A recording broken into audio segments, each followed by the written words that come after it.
नमस्कार, यह SFK2 है और आज की इस वीडियो में हम नागार्जुन द्वारा लिखी गई कविता अकाल और उसके बाद का अध्ययन करेंगे। न सिर्फ हम इस कविता का अध्ययन करेंगे बल्कि इस कविता से जुड़े हुए महत्वपूर्ण तथ्यों को भी समझेंगे और साथ ही इसके भावार्थ को भी समझेंगे। पहले बात कर लेते हैं इस कविता के रचयिता यानी नागार्जुन जी के बारे में। नागार्जुन जी जिनका जन्म बिहार में हुआ था और इनके बचपन का नाम था वैद्यनाथ मिश्र। इनसे पूर्व इनके 5 भाई थे, कुछ समय तक जिए और उसके पश्चात उन सभी लोगों की एक के बाद एक मृत्यु होती चली गई। नागार्जुन जो कि अपनी माता पिता के छठी संतान थे, माता पिता को ऐसा बोध हुआ कि ये भी कुछ दिन बाद जो है हम लोगों को छोड़ करके चले जाएंगे, जैसे इनके 5 भाई चले गए। इसलिए इनका एक और नाम भी प्रचलित है, ठग्गन के नाम से जाना जाता है। लोगों को ऐसा लगा कि ये ठग करके हमें चले जाएंगे, इसलिए इनका नाम एक ठग्गन प्रसिद्ध है। हालांकि इनका बचपन का नाम वैद्यनाथ मिश्र है। बाद में जब इन्होंने रचनाएं अपनी प्रारंभ की, रचनाएं लिखना प्रारंभ किया, तो इन्होंने अपना नाम चुना नागार्जुन और इन्होंने नागार्जुन के नाम से अपनी रचनाएं करना प्रारंभ किया। प्रारंभ में इन्होंने अपनी मातृभाषा मैथिली में वैदेह उपनाम से कविताएं लिखना प्रारंभ किया। कविता लेखन की शुरुआत की 1930 में मैथिली में लिखी उनकी पहली कविता छपी और 1932 में अपराजिता से उनका विवाह हुआ। वे घुमंतु स्वभाव के थे। नागार्जुन जो थे वो घुमंतु स्वभाव के व्यक्ति थे। विवाह के बाद भी लगभग घुमंतु जीवन ही रहा, देशाटन भी किया, लंका में बौद्ध धर्म की दीक्षा भी ली और नाम बदलकर नागार्जुन कर लिया। जब इन्होंने लंका में बौद्ध धर्म की दीक्षा ली उसके बाद इन्होंने अपना नाम बदल करके नागार्जुन कर लिया। यही बौद्ध ग्रंथों का अध्ययन किया और काम चलाऊ अंग्रेजी और पाली भाषा भी सीखी, यानी इन्होंने काम चलाऊ अंग्रेजी और पाली भाषा का भी अध्ययन किया। 1938 में भारत लौटे तो किसान आंदोलन में भागीदारी की, 3 बार जेल गए, 8-8 पृष्ठों की मैथिली काव्य पुस्तिका तैयार कर ट्रेन में बेची। मैथिली उन्हें यात्री उपनाम से पहचानते हैं। नागार्जुन को जन कवि कहा जाता है, यानी लोगों का कवि कहा जाता है। उनके काव्य की अंतर्वस्तु का दायरा वृहत है। सामंती व्यवस्था और सोच, जीवन की विसंगतियां और अंतर्विरोध, राजनीतिक व्यंग, निजी जीवन प्रसंग, प्रकृति चित्रण जैसे तमाम विषय उनकी कविताओं में उतरे हुए हैं। यानी इनकी कविताओं में सामंती व्यवस्था और जो सोच है उसको आप देख पाएंगे। सामंती व्यवस्था उस प्रकार की व्यवस्था जैसे आपने मुंशी प्रेमचंद जी के उपन्यासों में देखा होगा। निजी जीवन का प्रसंग,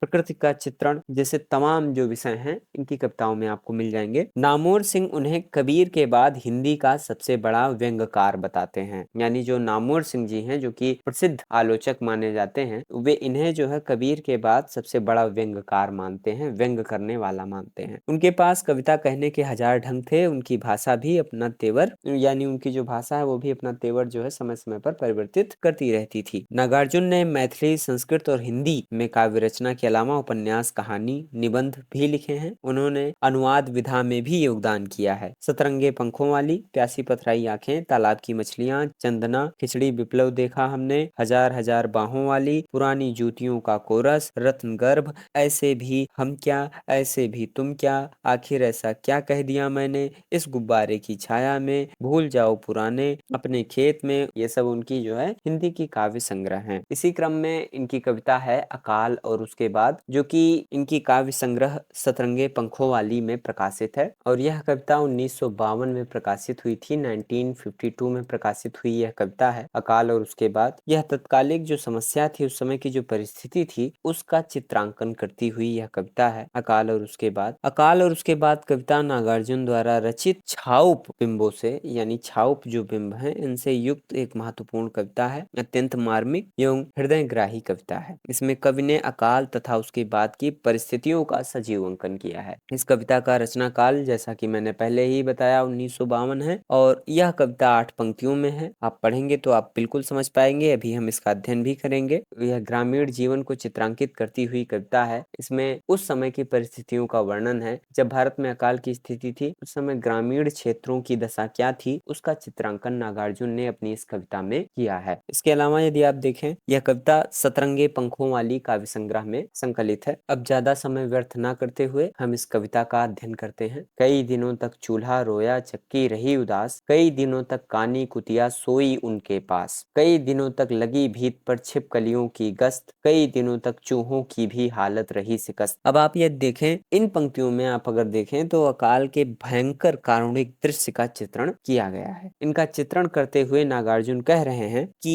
अकाल जब पड़ता है तब संपूर्ण घर का वातावरण त्रासदी से गुजरता हुआ संतप्त और भुखमरी से आहत होता है। घर में अनाज न रहने के कारण चूल्हा नहीं जला, बुझा हुआ है चूल्हा, मानो वह रो रहा है। उसके अलावा अनाज न रहने के कारण चक्की भी उदास है, क्योंकि उसमें कई दिनों से अनाज पीसा नहीं गया। जैसा कि आप इसमें देखें, चक्की रही उदास। कहने का तात्पर्य यह है कि अकाल के समय सब कुछ नष्ट हो गया, तब घर में खाने के लिए कुछ भी शेष नहीं रह गया, तो चूल्हा भला कैसे जल सकता है। बात सही कही गई है कि जब कुछ खाने के लिए नहीं है तो चूल्हा कैसे जले। इसके अलावा चूल्हा और चक्की जैसी मूलभूत वस्तुएं आज घर में उपेक्षित सी पड़ी हैं। चूल्हे का रुदन और चक्की की उदासी से गंभीर आशय है। अगर आप देखें तो चूल्हे का जो रुदन है और चक्की की जो उदासी है, उससे गंभीर आशय है। ये दोनों ही भोजन प्रक्रिया के संसाधक हैं, यानी ये दोनों ही भोजन बनाने के संसाधन हैं। दोनों की प्रसन्नता अनाज से आती है। अकाल के कारण अनाज नहीं है। चूल्हे के रोने व चक्की के उदास होने में अर्थ है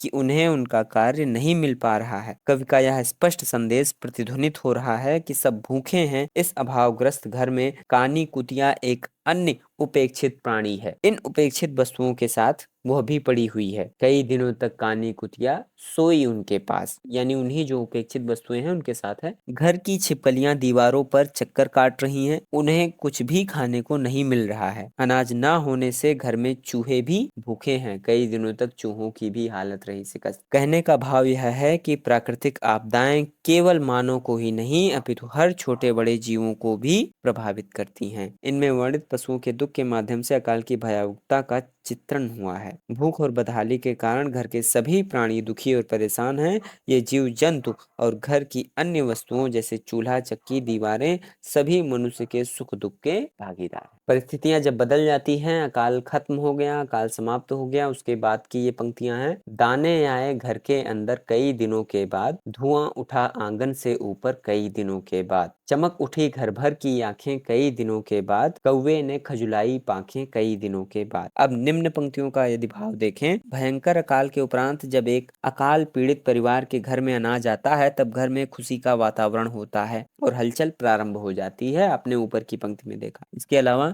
ऐसा लगता है मानो मृत इंसान वापस जिंदा हो गया हो। घर में कई दिनों के बाद चूल्हा जला, जिसके कारण आंगन में ऊपर धुआं उठता हुआ नजर आ रहा है। अन्न की प्राप्ति होने की खुशी से घर वालों की आंखें चमकने लगी तथा सभी प्राणी खुश और प्रसन्नचित्त हो गए। आज बहुत दिनों के बाद उन्हें भरपेट भोजन मिलेगा, यह सोचकर उन्हें बहुत ही आनंद अनुभव हो रहा था। घर में धुआं देखकर घर में रहने वाले प्रत्येक सदस्यों के साथ साथ कुतिया, छिपकलियां, चूहे सभी की आंखों में आशा की चमक दिखती है। धुआं को देखने मात्र से ही कई दिनों से अन्न की तलाश कर रहा कौवा भी प्रसन्नता से अपनी पंख खुजलाने लगा। घर में अन्न का ना होना और होना किस तरह के वातावरण को बदल सकता है, यही इस कविता का काव्य है। तो आज की इस वीडियो में हमने नागार्जुन द्वारा लिखित कविता अकाल और उसके बाद पढ़ा, जो कि सतरंगे पंखों वाली काव्य संग्रह में संकलित है, जिसे हम लोगों ने पढ़ा। इसका रचना काल है 1952। ये महत्वपूर्ण बातें हैं जिन्हें आप याद रखेंगे। आज की वीडियो यहीं समाप्त करते हैं। यदि आपको वीडियो अच्छी लगी तो आप वीडियो को लाइक करें, चैनल को सब्सक्राइब करें और साथ ही साथ कमेंट बॉक्स में अपनी प्रतिक्रिया हमारे साथ जरूर साझा करें। आपका बहुत बहुत धन्यवाद एवं आभार।